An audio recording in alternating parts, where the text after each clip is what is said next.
Hello, I'm Chuck Phillips, South Alabama Home Inspections, and welcome to another edition of Southern Home Talk. I figured I'd do a video on lighting of all things whenever I do a home inspection. Usually we'll write down if I find any fixtures that are not working, but most of the time it's a result of bulbs that are burned out. But what I find amazing is the amount of old lighting that is still being used, or in specific light bulbs. And I got this light bar out of an old bathroom, and it had 5 of these 25 watt globes in it. And so I figured I would take a thermal camera and shoot these old light bulbs to see what kind of temperatures they're producing. And so this is a 25 watt bulb, and you can see, looking at the right graph, at just over 200 degrees. And we'll go over to the next incandescent. That one's over 200.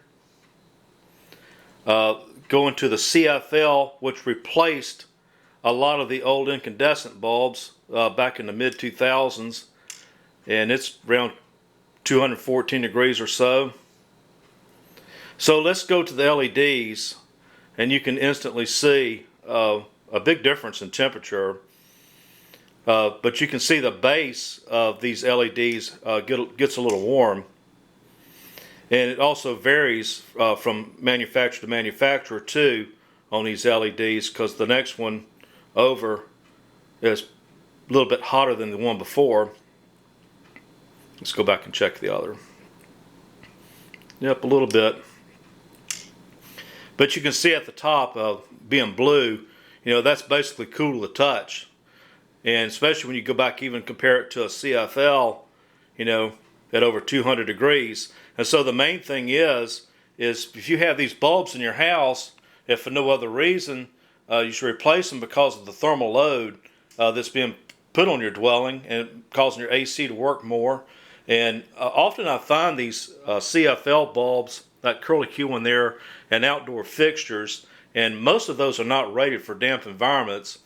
And so really, if you have these bulbs, it's just time to change them. If nothing else, you'll save money on your power bill. Back in 2017, I changed all the bulbs in my house, and I saved about close to $20 a month. I was surprised of how much the savings was just on light bulbs. Now, also too, if you have recessed lighting in your house, which a lot of people do, know that some of the manufacturers of those can lights require insulation clearance around those fixtures.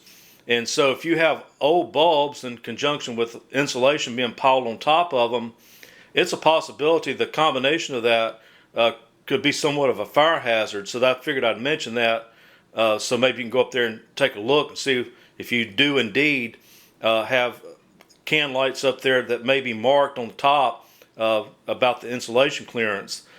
But the main thing is, whenever you go to replace your bulbs, especially in damp areas, I recommend that you use bulbs that are rated for damp environments, and that would be your bathroom, your kitchen, basement, garage, all your outdoor fixtures. Usually it's marked on the box, rated for damp environments, and most of the time it's also marked on the base of the bulb, and that's just where you would want to use these particular light bulbs in damp areas. So I hope this has been somewhat informative, and thanks for taking the time to watch this video too. Take care.